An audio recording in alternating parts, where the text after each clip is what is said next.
You're listening to the Hayek Program podcast.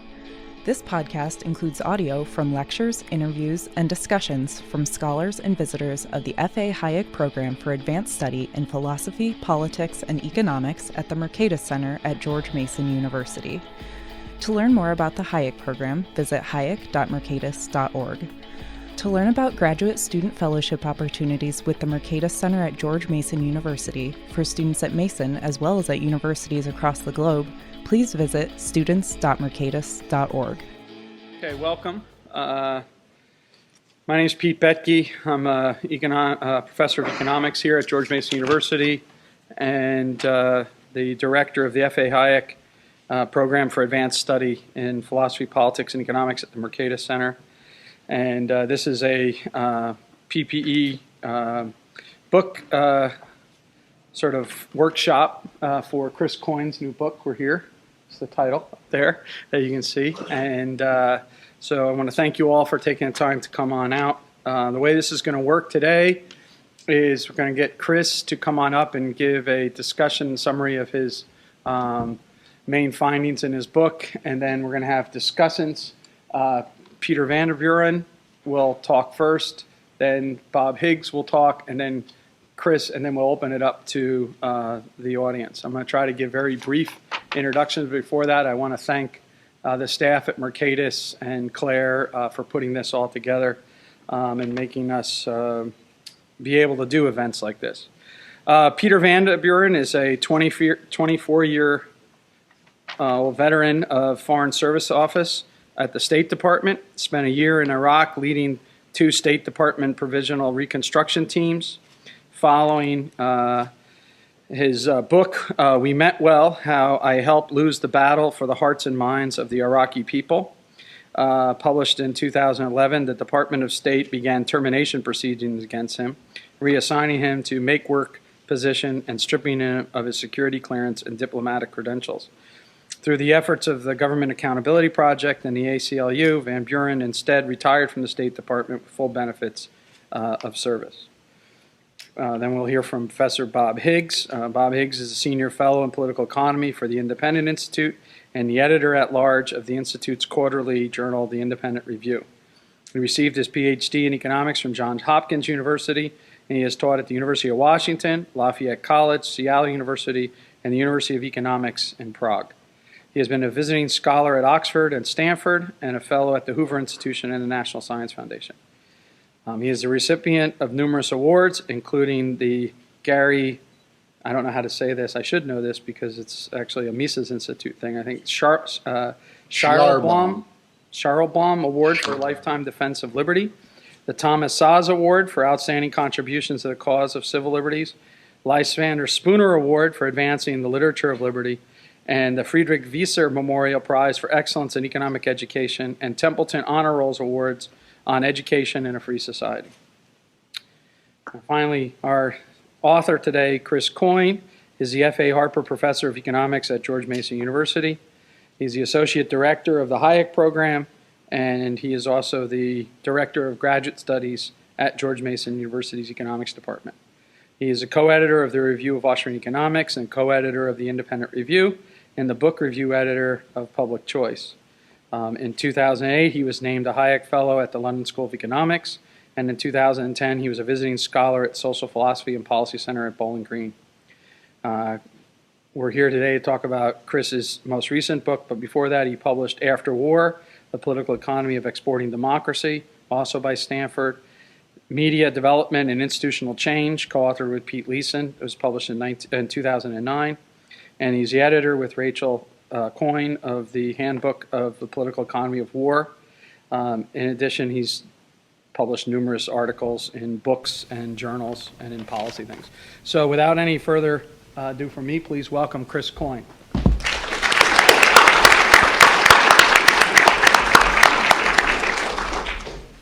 Thank you all very much for coming out, and thanks to Peter and Bob for taking the time to come and comment, and to Claire and Erica for setting this all up. So I have about 20 minutes, and what I'm going to do in that time is provide a very brief overview of some of the key themes and arguments in the book, and we can touch upon more of them in the Q&A if you'd like So to begin, what I want to do is highlight the four main lessons, or what I see as the four main lessons of the book. Ultimately, issues of humanitarianism, and I'll define that momentarily, are ultimately economic issues, and more specifically, issues of economic development. More developed countries are more insulated from the adverse effects of things like natural disasters. They have private property rights that protect most, if not all, citizens against human rights violations, and so on. Number two, aid and assistance from external governments is unable to promote societal economic development. So outside governments are unable to accomplish number one.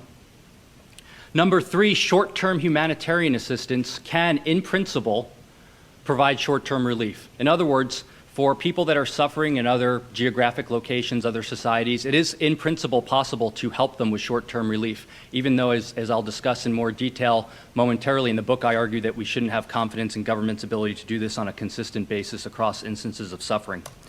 And finally, economic freedom is the best means to achieve the ends of raising standards of living. In other words, economic freedom is able to accomplish what foreign aid cannot. It can facilitate development, which is the most effective means of minimizing human suffering. So let me talk about some of these lessons, or provide some background on how I arrive at them. In the book, this book started, I was thinking about humanitarian aid and short-term assistance only. And the reason I got on this is because in my first book, I talked about nation building and military occupation.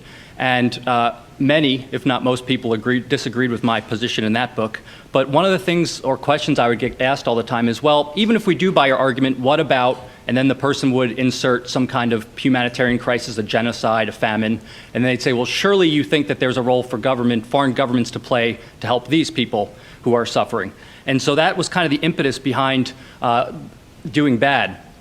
And as I started looking into how humanitarian action is defined, I realized that the time frame is a purely categorical or definitional issue. In other words, development economists differentiate between short-term aid and long-term aid, but really both are intended to alleviate human suffering. It's true the time frame is different. In some instances, you hand someone a bottle of water, that's immediate relief.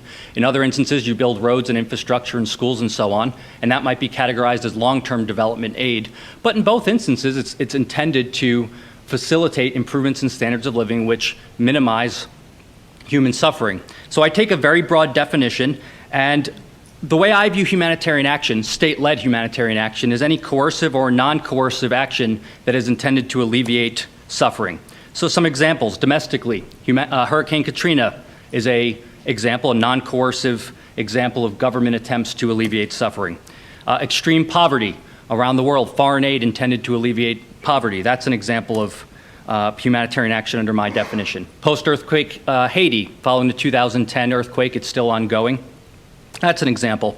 And Libya, that's an example of coercive humanitarian action. The U.S. government was not invited in by the government of Libya, but they intervened to, in at least principle, to bring about improved humanitarian conditions. You can think of many other examples, but I wanted to kind of point out that I take a very broad view of what this includes. Now, here's the thing. If you look at most discussions of this, you will see that typically you hear something like this. We must do something to help people who are suffering. We have to help them, and there's a moral imperative to do so. And I don't want to deny that there may or may not be a moral imperative. I don't want to engage in that conversation. What I want to point out is that in focusing on the ought, do we have a moral obligation to help those who are suffering? Oftentimes what is overlooked is what can we accomplish? What actually can be done? And this is crucially important, as I argue in the opening pages of the book, because things that might appear at first to have moral weight and a moral obligation might have much less of a weight once you take into account the constraints you face. In other words, once you take into account the various limits on what you can actually accomplish, you might determine that intervening is not the best course of action. The other reason I picked these quotes is because they're all politicians. And I don't have time to go into it today, but in the book I spend a chapter talking about how the state has become more and more involved over time in humanitarian action, especially since the world wars, but even before that, and across the board, from everything from military interventions to short-term relief to long-term development relief, to contracting and subsuming NGOs and the budgets of those supposedly private organizations and so on. So that's why in the book I focus on state-led humanitarian action. But what I really want to focus on, and kind of the central question of the book, is can governments systematically provide assistance to those in need? Typically, discussions of humanitarian action do one of two things. They cherry pick, so each side can pick cases that worked or didn't work. Of course, if you like intervention with military occupation, what's the first thing? Japan and Germany following World War II. That worked, therefore we can do X, is the argument that you often hear. But of course, I can just flip that around and say, well, X, Y, and Z didn't work. And then that's what the debate falls back and forth on. Even though when you move to large-scale statistical studies, there's disagreement about what foreign aid can do. For those familiar with development economics, just think, for instance, of Jeff Sachs and Bill Easterly, two very respected scholars who are viewing the same evidence but view it very differently, the implications of that. So really the question we want to ask is, can government systematically provide aid to those in need? And in order to do this, I think it's very important to look at economic theory and the insights from the economic way of thinking. So let me briefly discuss what I argue are the limits of humanitarian action. One of the themes throughout the book is, let's start by not saying what should we do, but what can we do. In order to understand the can, we need to first delineate the limits of what actually can be accomplished in practice. And what I want to start by talking about is this idea of what can aid accomplish? What can it do? And this is one of the most confused and conflated discussions in development economics and politics by policymakers and pundits. And they conflate two things. They conflate increasing outputs with economic development. So if you pick up a development report from Oxfam or from any international organization that claims to be helping those in need, and you flip to their successes, it will say things like enrolled X amount of children in school, built X number of hospitals, or something along these lines. And they count those as successes in facilitating development in the name of removing human suffering.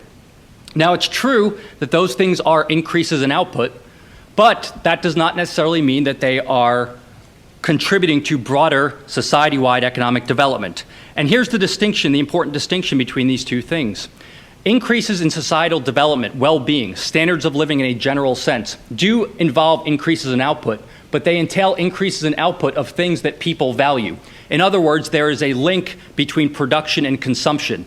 Increased output just entails increased production. But if it's not producing things that people value, it's irrelevant for development. It doesn't improve the standard of living of the average citizen. So then what is required to solve the core economic problem, which, by the way, we teach our students in principles. We point out this idea of the core economic problem that we're facing. Well, for this, we can turn to Ludwig von Mises and F.A. Hayek, who, of course, engaged in the famous calculation debate and discussed under what conditions individuals are able to engage in what they called rational economic calculation. As Hayek points out in his famous 1945 article, the relevant information that's necessary to allocate resources to their highest valued use is not given, but must be continually rediscovered. And the Mises-Hayek position was that that can only be discovered under a context of property, markets, and profit and loss. So why is this important? Well, I can first summarize this in one cartoon, which I like, if you're going to remember one thing about this. This is a famous cartoon from the Soviet days, and there's, I don't know if you can read that in the back, so I'll read it. It's a 1-ton nail, and the worker at the factory is asking the plant manager, who needs a nail as big as that? And the plant manager says, who cares? The important thing is we fulfilled the plan for nails in one fell swoop. This is an increase in output. GDP has been boosted. It's irrelevant for actual development. Citizens are not made better off by this. And of course, this was the problem with the Soviet economy in general. And economists fell prey to this, of course. Right? They kept saying that the Soviet economy is doing quite well. And then there were some individuals, Warren Nutter, Paul Craig Roberts, Rothbard in Man, Economy and State, pointed out that, well, interestingly, all of the investments that are being taken by the Soviet government in things like military, infrastructure, capital goods, and the average well-being of citizens is not increasing. Why is that? Well, it's because of the calculation problem. Now, here's what you need to think about, and this is why this is important. When you think about state-led humanitarian action, what's the comparison? Are they closer to what Mises and Hayek pointed out in terms of what's required for development, the conditions for rational economic calculation, or are they closer to a centrally planned economy? And as it turns out, a very brief, or if you want to delve into it, you'll see it even more, a very brief review shows that it is akin to central planning. And when you start looking in these terms, you see 1-ton nails all around you. When you start just looking through the lens of economics.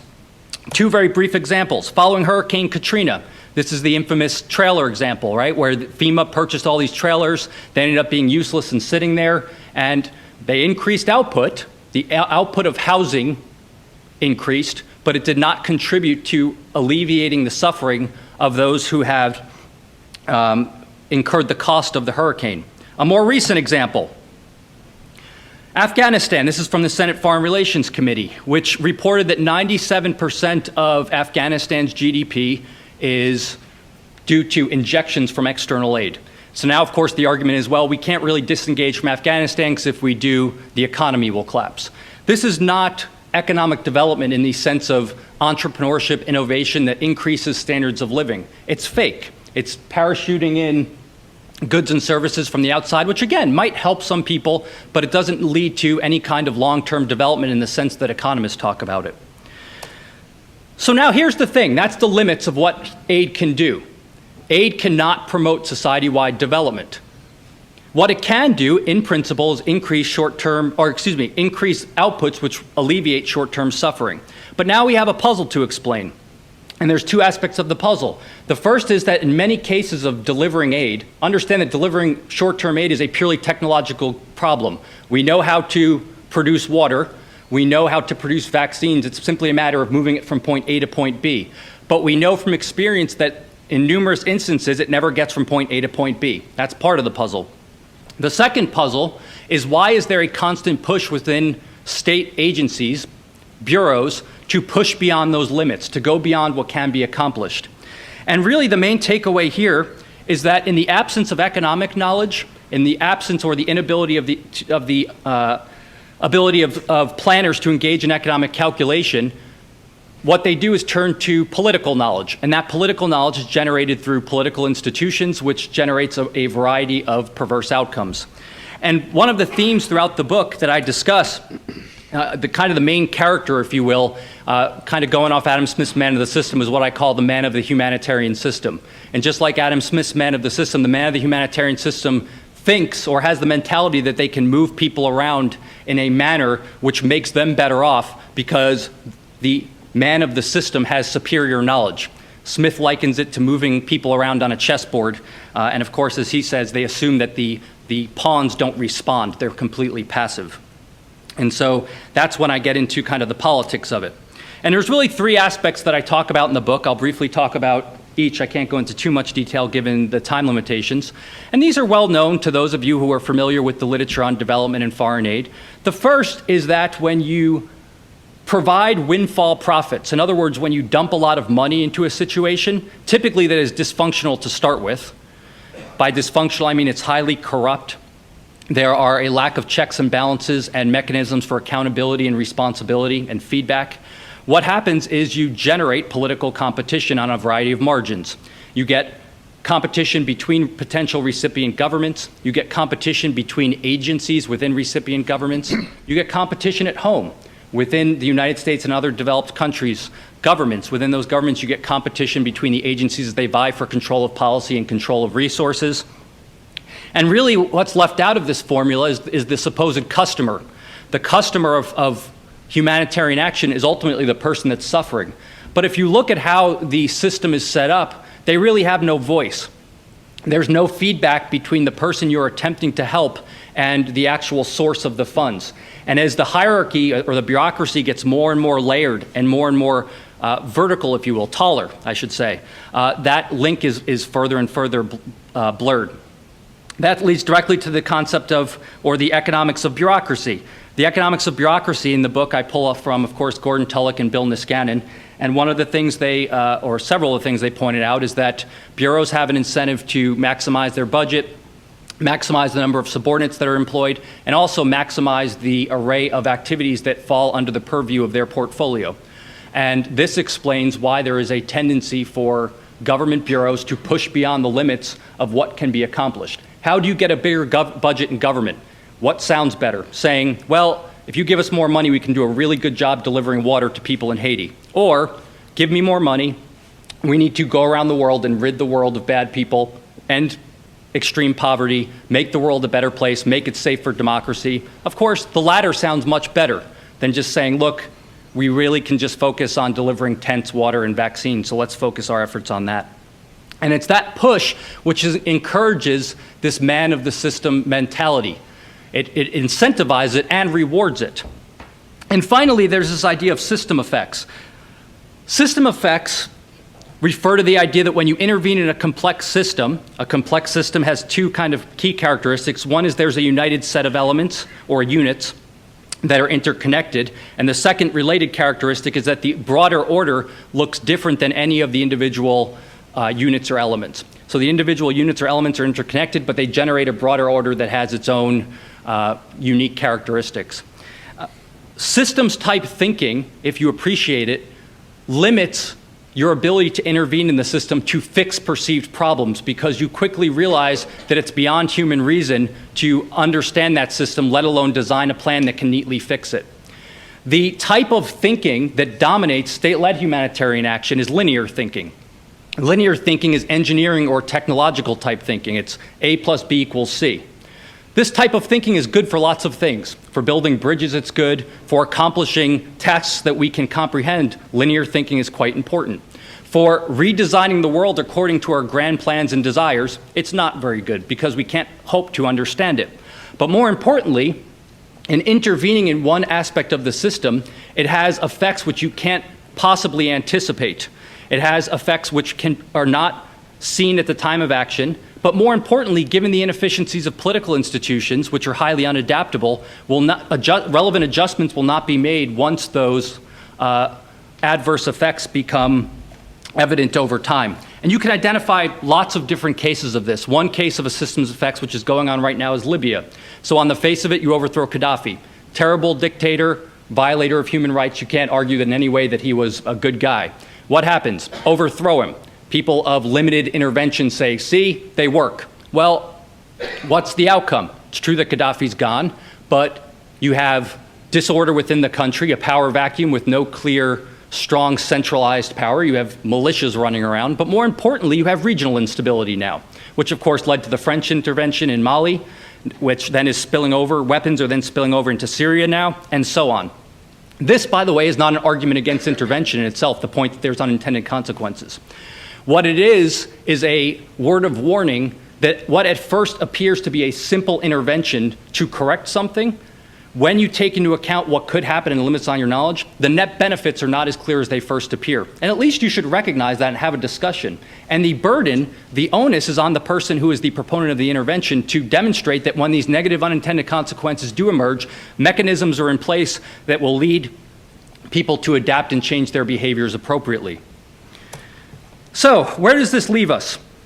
At the end of the book, what I come back and do is say, I want to rethink state-led humanitarian action. So you have the man of the system.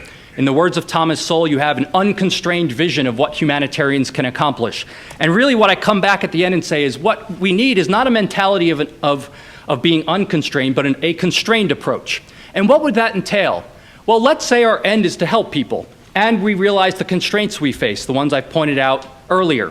Really what we want to do is shift discovery from, I know what it takes to develop a country, I can design it and implement it as I see fit, to the recognition that development is a discovery process that takes place within certain institutional environments. So what this ultimately entails then is getting those institutional environments. But here's the problem. As I've argued in my other book, establishing the institutional environments in other countries through gunpoint and occupation is quite difficult to do. So where does that leave us? Well, the argument I make in this book is that instead of the outward focus, we need to go over there and fix them. Let's focus inward. Let's focus on our own society and say, what can we do to help people in need? And I make two arguments. Well, I'll focus on one of them. Removing barriers to discovery. I'll put forth the more controversial of them, which is migration. We can look to reform our migration rules, our laws against migration, which I would argue is the best means for alleviating human suffering. Michael Clemens at the Center for Global Development has estimated, it's an estimate, that if we removed global barriers to migration, we would double global GDP. Even if he's off by a large amount, the impact is still enormous in terms of actually improving people's well-beings. Now, you might say that's good for long-term development, but what about immediate short-term humanitarian crises? What do we do after an earthquake? We say, sorry, you can move here, but buildings are falling down. What are we going to do? Well, Actually, we have a very good natural experiment of how this can work following the earthquake in Haiti. Following the earthquake in Haiti, there were 200,000 Haitian workers in the United States whose papers expired. And so the US government, being other regarding as it always is, said, we are not going to send you back. We will allow you to stay here and grant you temporary status as a worker here, even though your papers have expired.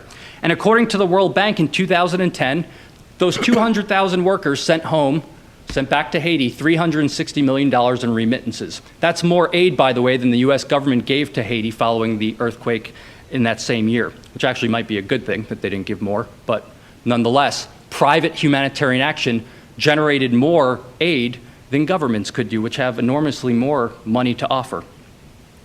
Imagine what could happen if we allowed more people in to the United States and then allowed them to send money back home to help those in need. By the way, from all OECD donor countries to developing countries, remittances are somewhere in the $170 to $180 billion a year. And to put that in perspective, in 2009, 2010, official development assistance from those same OECD countries was about 135 to 140 billion. So remittances are greater than the amount of aid given by government. So there's no reason to believe that if government wasn't doing this, somehow no one would be offering assistance to those in need. So, pessimism. I am under no delusion at all that what I offer in the book will be listened to by most people, let alone implemented in any way in the short term in terms of policy. And the reason why is for the same reasons I pointed out in terms of public choice problems or political economy problems with the persistence of this system. There's the very incentives for reform are at odds with what I'm suggesting. In other words, there's the incentive to continually expand and push beyond those limits as compared to recognizing that there are limits. In fact, what this encourages is hubris, as I mentioned, the man of the system mentality to continually take on more and more things. And you're seeing that now. If you look at US foreign policy now, what's happened? We've elevated development, defense, and diplomacy, the 3 Ds, and we're integrating them all. So now they're no longer viewed as separate entities, they're all combined. When the military intervenes, they have to have humanitarians with them. Colin Powell talked about, NGOs are now viewed as force multipliers. They're simply extensions of the military. They're no longer independent, and so on. So I have no strong sense of optimism that this will have an impact in the short run. But I do end the book on an optimistic note, and this is how I'll end, which is if you look at a couple indicators and a couple realities of the world, I think there's reason for optimism for what I'm discussing. One of them is that between 1980 and 2005, average economic freedom on a global level increased at a pretty significant rate. If you look at Andre Schleifer's paper in the Journal of Economic Literature, The Age of Milton Friedman, he discusses this and the gains that were made over that period in terms of removing global barriers to trade and economic activity. Second, as I mentioned, there's a robust private sector, both in terms of remittances, but also in terms of for-profit firms, which are typically poo-pooed by humanitarians because they're viewed as being greedy for-profits. But actually, for-profits are very effective at responding to humanitarian disasters, as we saw in the United States in the wake of Hurricane Katrina with companies like Walmart, Home Depot, and so on. And finally, there is a significantly large global informal economy. The journalist Robert Neuwirth has a book called The Stealth of Nations. He estimates in that book that the global informal economy is about $10 trillion. If that's accurate, it's the third largest economy in the world behind the US and China. And these activities, by the way, are not things that we would consider illegal activities like hitmen and whatnot, or trading people and children. It's economic activity that's driven underground because of excessive regulation and barriers to trade. So from that standpoint, entrepreneurship is all around. It's just a matter of unleashing it. So to sum up and to conclude, my intention in doing bad is to emphasize that when people attempt to transcend economics when dealing with economic issues, perverse and harmful outcomes emerge. Issues of humanitarian action are fundamentally of an economic nature and require economic answers. And ignoring the economics of humanitarianism, which if you think about it, the issues I've discussed are really no more than principles of economics, the core economic way of thinking applied to a very relevant policy issue in a consistent manner. Ignoring that will not invalidate the insights of economics, but what it does do is continue to impose significant costs on those that are already suffering and misses an opportunity to make their lives better off. Thank you very much.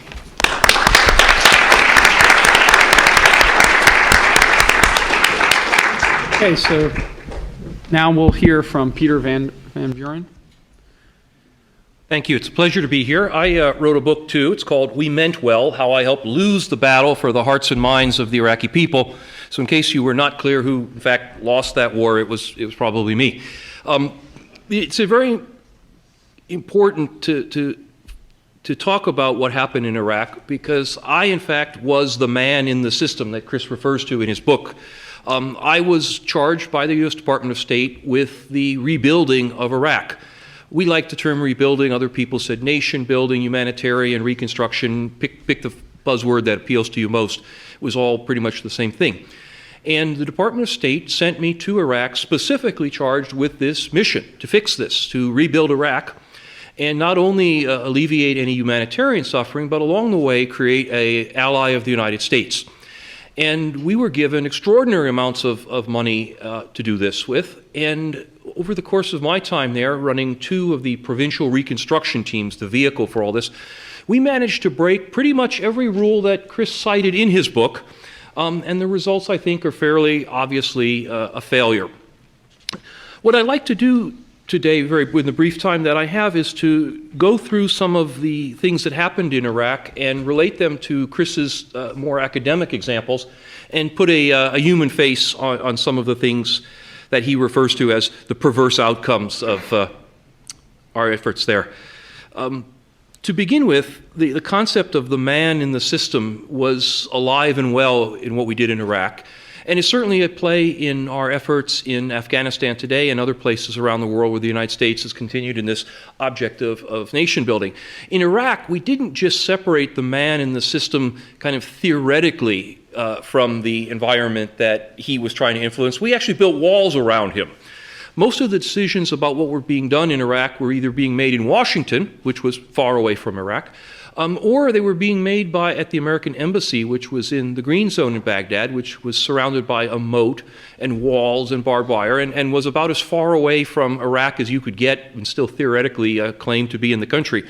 We used to make a joke among ourselves that, how does the U.S. Embassy keep track of events in Iraq? And the answer was from the roof.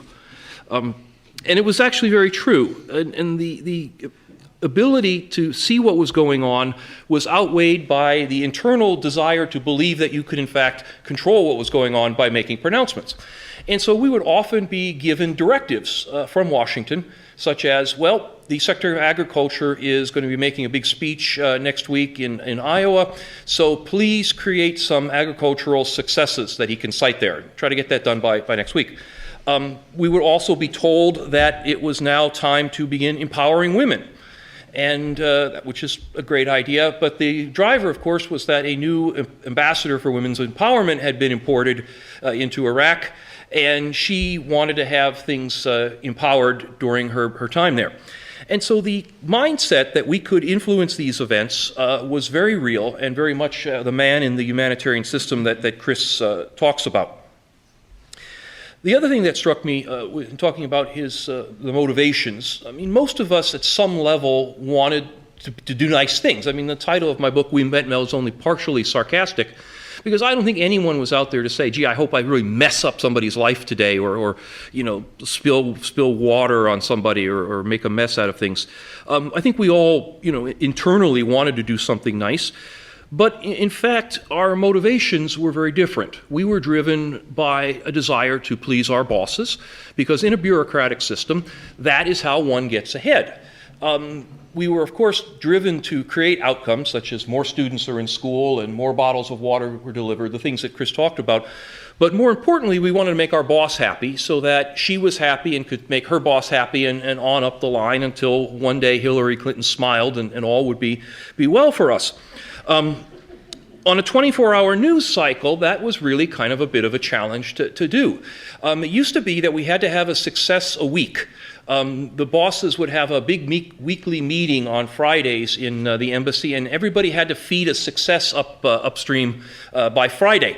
And these could be real or imagined, but you had to have something each week in order to get things done. The real problem came when they started to have 2 meetings a week. And then we had to have double as many successes on a regular basis, and that got kind of tricky. Many times these successes devolved into bureaucratic ones that were far removed from any humanitarian thing, largely built around the concept of photo ops. All of the money that we spent required, at least at the minimum, the creation of an English language sign announcing this, whatever it was, this barn was built by the United States, or this road was widened by us, or this garbage mound was picked up someplace else and dumped here by us, or whatever. And it got to the point where this was getting to be such a bother to drive around Iraq to these places that we actually seriously considered setting up a bit of a stage set inside of our own fortress so that we didn't have to go out and take these pictures. We would just use an old wall, put up the sign, and we actually had gotten as far as writing up the memos about this. We were going to purchase camels and donkeys. And that's apparently where the idea fell apart, is that the Army said that they weren't going to be responsible for feeding camels and donkeys, and the idea went away. But it was actually considered fairly seriously for a long time. We did a lot of harm in two categories. I'll call them, because this is an academic audience, I have to label things. The first would be subtractive harm. And the second will be what I'll call real harm. Subtractive harm is what we did by not doing things. For example, it was very important that money was spent in the proper way. And so, through some process, it was decided that we needed to dig a well over there. And this was going to help the people of Iraq. The quickest way, of course, to dig a well would be to go out there, round up a handful of unemployed men, which are everywhere in Iraq, and say, dig a hole over here for us, please, and here's a few dollars. The same way some people go into the parking lot at Home Depot and pick up a few folks to help out. But that wasn't how things were to be done. And as part of this process of consuming the NGOs and other organizations, USAID, which was one of the money funnels, would take 100% of the money and would give it to a US-run corporation stationed in Jordan who was set up specifically to take this money. They would skim off 20 or 30% and then pass it on to their counterpart in Iraq, which was, I guess, in Iraq and may or may not have an Iraqi person present, but it was designed then to skim off another 20 or 30% to hire a contractor who would probably go out and hire the 5 guys who were standing around doing nothing near where we needed a hole dug. And by doing this, we managed to make sure that about 90% of the money that we spent never actually got spent on anything that we were doing in Iraq. And some people would argue that's probably for the better, in that when we did spend money, we usually made things worse. So in a way, that may have been a bit of a success. The need for output, as I said, was absolutely critical, and I gave the example of signs, but on the subject of wells, it became very real. We were told that in a particular area we were supposed to dig 50 wells, paid for 50 wells to be dug. I myself did very little digging personally. And we said, okay, great, we're going to go dig 50 wells. And so we went out to the area and said, congratulations, people of Iraq, we're going to give you 50 wells right here on the George Mason campus. And they said, well, the water table here is really shallow. And if you dig 50 wells, none of them are going to have any water in it. You need to dig like 2 wells. And then they'll both flood with water and they'll be happy. So I went back and explained this to my boss, and my boss said, 2 wells is less than 50 wells. No, dig 50 wells. So we went out and we dug 50 wells, and it didn't work. They were all very dry. But because I was a little bit smarter than the average bear, I reserved a little bit of money secretly, and we actually hired guys to go out and fill in 40 of the wells. And thus was an unexpected success, which I did not report to my boss. So that all works out very well. The idea of the 3 Ds is also very striking, because unlike many of my colleagues, I was not at the embassy in Baghdad. I was out in the field embedded with a military unit, actually the 10th Mountain Division, which is made up of people who can walk 24 hours a day. This was a huge challenge for a 52-year-old bureaucrat who did not walk 24 hours a day and live on beef jerky and water. But I adapted. They were nice people, but to them, their idea of using this humanitarian money was literally called money as a weapons system. They actually had a pamphlet that was describing this. And to them, the money was simply another weapon that could be used against the enemy in this case, the Iraqis. And the planning sessions for using the money were conducted exactly as the planning sessions for using other weapons were conducted. They were called targeting sessions. And you went in and you identified the target. In the morning, we do the lethal targeting, and this is a bridge we're going to blow up. In the afternoon, we do the non-lethal targeting and say, this is a school we're going to rebuild. And it was all based on the same concepts of, here's a problem, how do we solve it, either with artillery or money. One or the other is going to fall on this place, and hopefully things are going to get better. It made it very difficult to actually accomplish anything. What we did accomplish, and now we're into the real harm category, is we created a nation of Tony Sopranos all over Iraq. If you walk into a bar outside of George Mason University and say, hi, I'm incredibly stupid and I've got huge bags of money that I'd like to give away to someone. I mean, could anyone see where that might go wrong for you? And what we did is we created an entire group of people in Iraq who biologically, Darwinian fashion, evolved to take this money from us.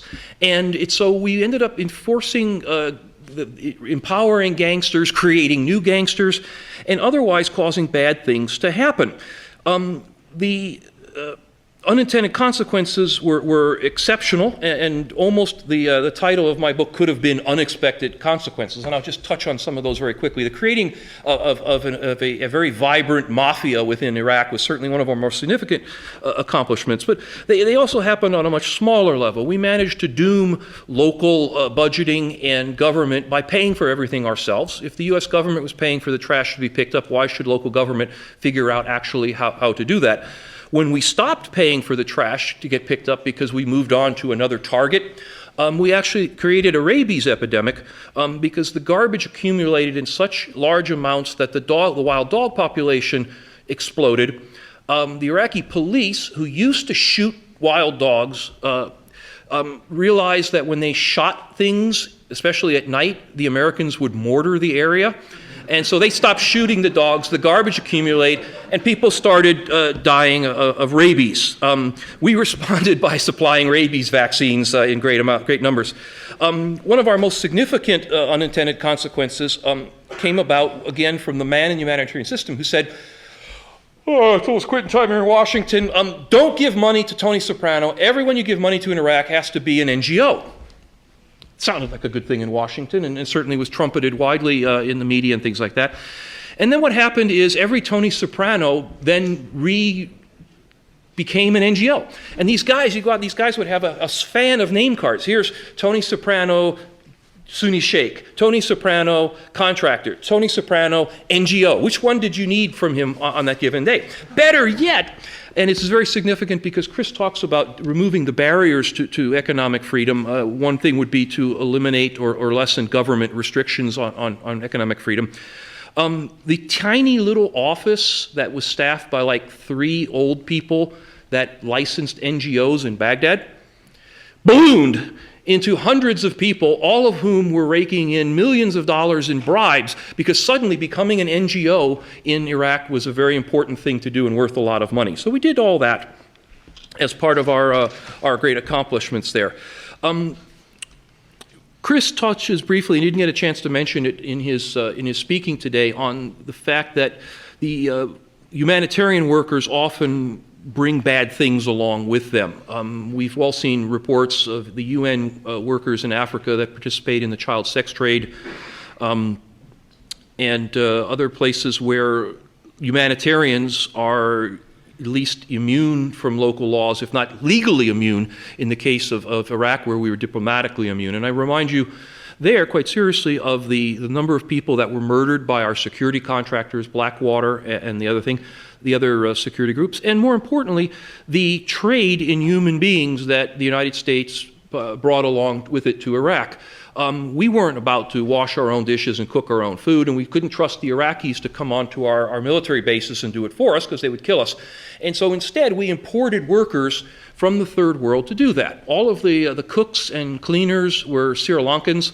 Anyone who did anything to do with the toilets was Bangladeshi. This all had to do with the recruiter / pimp / slaver that was finding these people for us. We had child soldiers from Uganda that came to guard our perimeter. And of course, Filipinas were brought in ostensibly to work at the fast food restaurants, but oftentimes were trafficked in the sexual trade. And this was all part and parcel to the good news that we were bringing. And the results were as predictable as Chris's book would make it seem.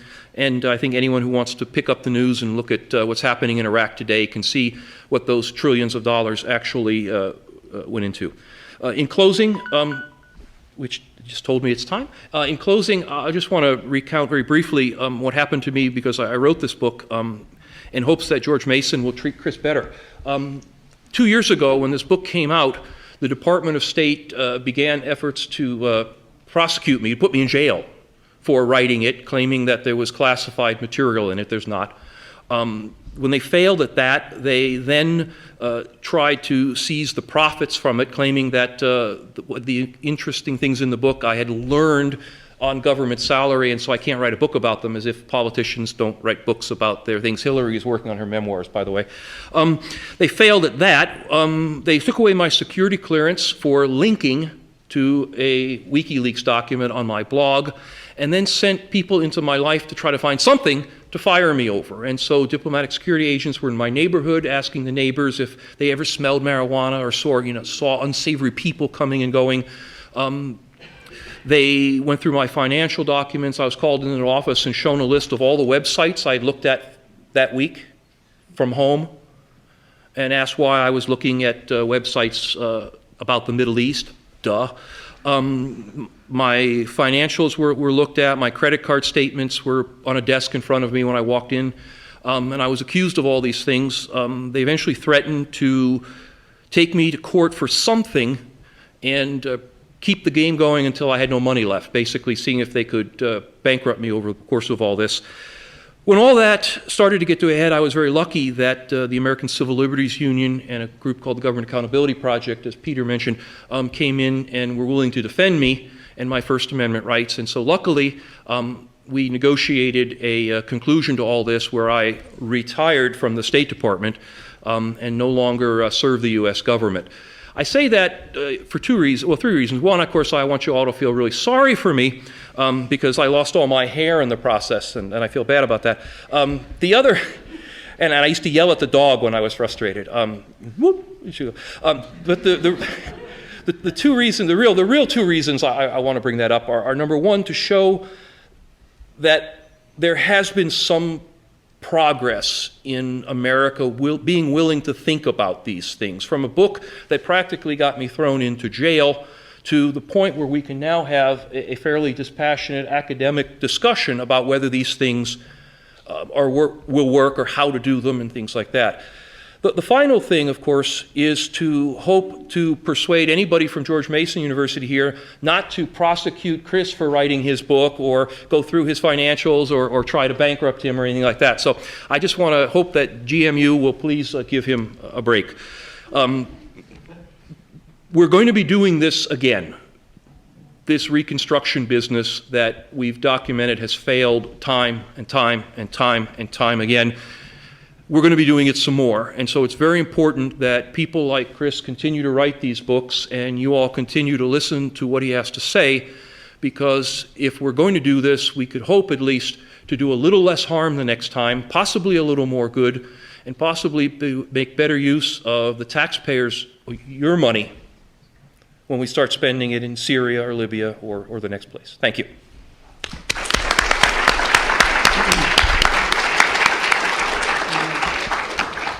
Bob? 10 or 15? 15. I want to begin my remarks by congratulating Chris on a very good book, and very good in several respects. First of all, he's dealing with an important subject. I'm sure those of you who've been around universities for a while know that many books are not about important subjects. Most, perhaps.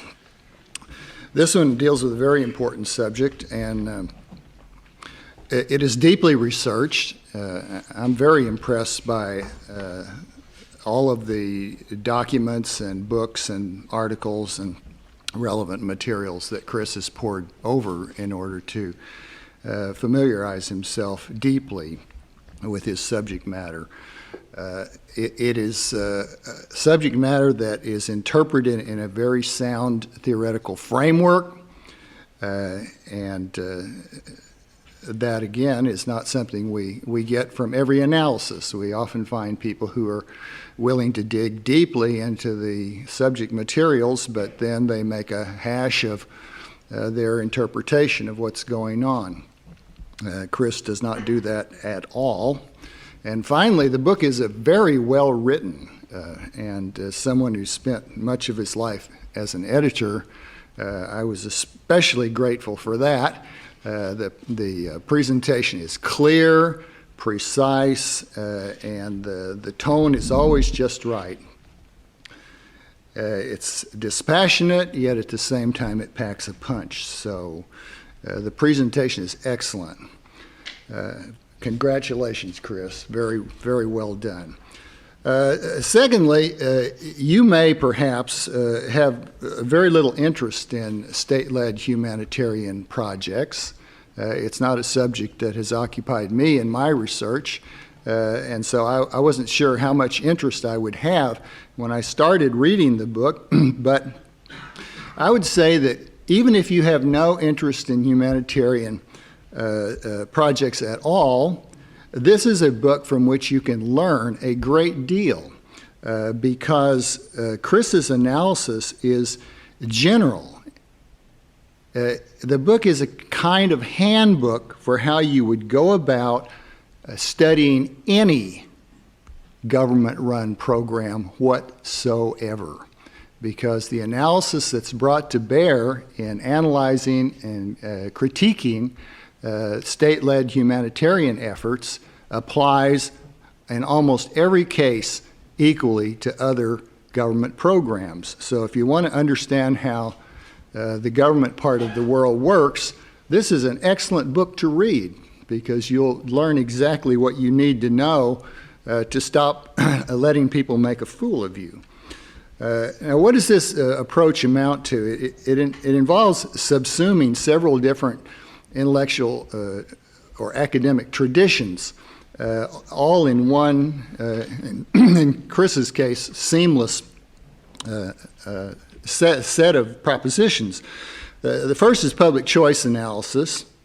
The second is basic Austrian economics, especially with regard to the so-called socialist calculation problem, which is really better called the calculation problem of all non-market activities. And the third is what Chris refers to as the economic way of thinking, and that is what back in my day we called the UCLA Washington price theory. Some other universities were involved in the same basic approach to economics as well, but it's a kind of applied price theory in which you learn very practical, almost incontestable things about how relative prices change actors' actions. And Chris does a great job of bringing this to bear. And the final element is institutional immersion. You can have all the knowledge about public choice theory and Austrian economics and price theory that you could possibly have, yet if you don't understand the actual institutions of a concrete situation, you will be at sea when you go to apply that theory. And Chris deeply immersed himself in the institutions that were relevant to the problem of state-led humanitarian efforts, and as a result, he's come up with very convincing conclusions about the actual incentives and constraints that operated to cause people to do bad, even though they may themselves have often believed they were doing good, at least within the limits of their bureaucratic positions. I have practically nothing critical to say, and so I'm a flop as a discussant in that sense, but there is one element of Chris's book that I could criticize. I'm not going to. I'm actually going to praise it. And that is Chris's rhetoric is beautifully dispassionate, which is to say there are no villains in this book. Now, that's an odd thing considering that this is a book about doing bad. you'd think that people who do bad deserve to be viewed as villains.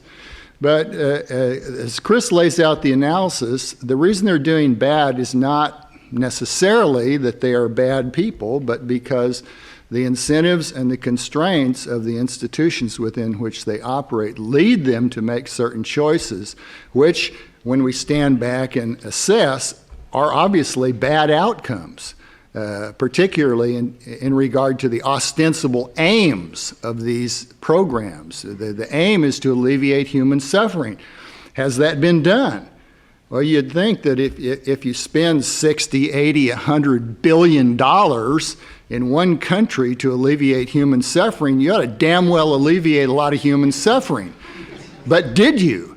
Did you actually cause as much as you alleviated? And I think one certainly might argue in Iraq that more was caused than alleviated. In fact, you pick up the daily paper and hardly a day passes that you don't read about some horrible thing happening, hundreds of people being killed in one way or another by disorder and fighting in Iraq. And that is not a situation that always existed in Iraq. This is an outcome of things that were undertaken by the U.S. government. Ostensibly for the best of reasons. So there are no villains in Chris's version of this story, and that's good. That's how analysis ought to be done, dispassionately, calmly, without getting embroiled emotionally.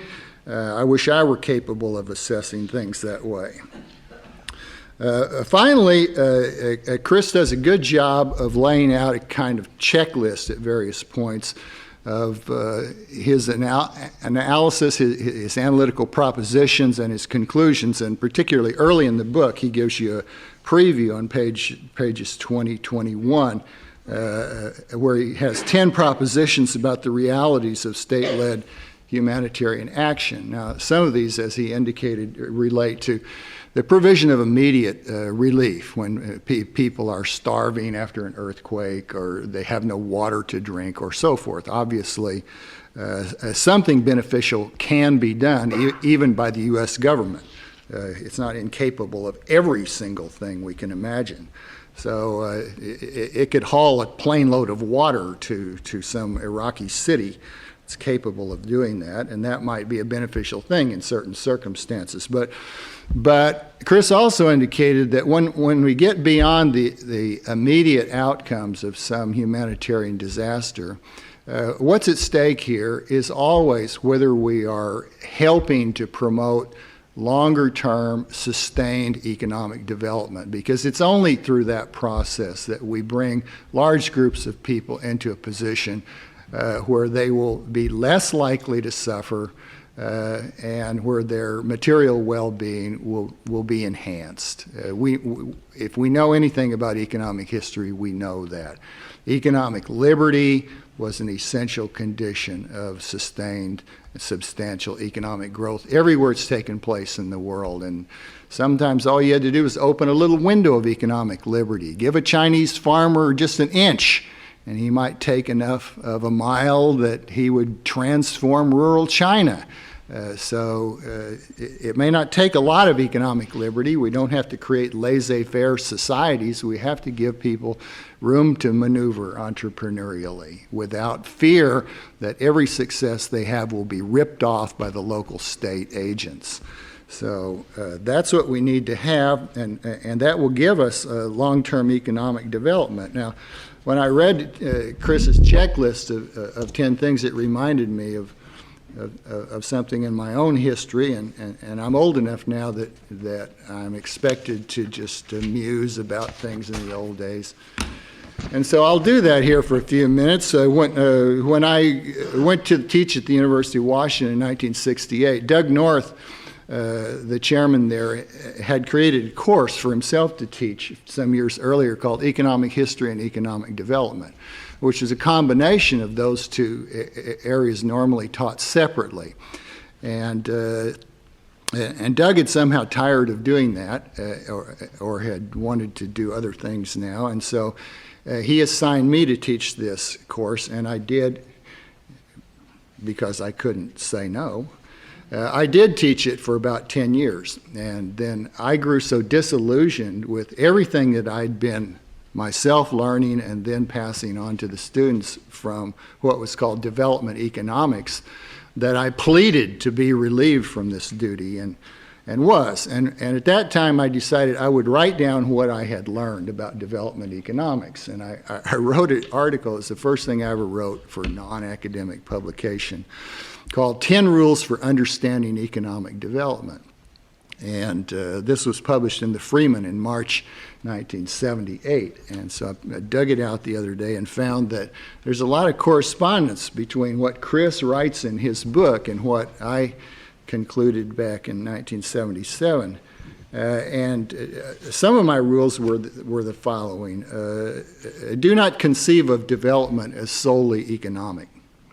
The incentives that encourage or discourage productivity-raising behavior emerge from the institutional, cultural, and historical environment within which the individuals act.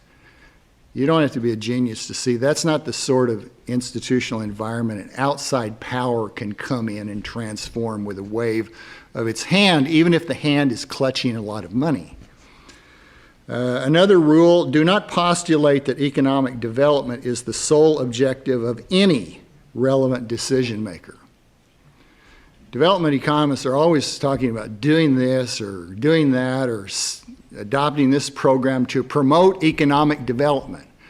But as Peter made clear, the promoters are actually primarily concerned with pleasing their bosses in the bureaucracy, not with economic development. Nobody in the intervening society or in the society they intervene in is primarily interested in economic development. Everybody has interests of his own that are much more focused and personal. Another rule, do not project your own tastes and values onto others. Well, that ought to stop nation building in its tracks right there, okay? Because that's exactly what nation building intrinsically requires, is exactly that projection. Another rule, do not assume that comprehensive governmental programs are necessary to create or accelerate development. Ultimately, the case for comprehensive planning reduces to the simple fact that some, including the planners, wish to coerce others to do what will not be done voluntarily. If people want economic development enough to bear its costs, they voluntarily take the actions that promote it. Forcing somebody to do something for that person's own interest is a contradiction in terms, economically. Another rule, do not assume that governments are impartial and benevolent agencies to promote the public interest. Government officials are not, in general, disinterested humanitarians. More correctly, they are self-interested bureaucrats, politicians, soldiers, and dictators. Governments simply cannot be relied upon to possess superior knowledge, and even if governmental officials did possess superior knowledge, they could not, for obvious reasons, be relied upon to put that knowledge to good use. And finally, which brings me back to the course I had to teach for 10 years, don't forget history. Development economics is a quintessentially historical subject, has been practiced mainly by researchers with neither much knowledge nor interest in history. And that has been practically a disaster for the outcome of their efforts. Thanks. Okay, thank you.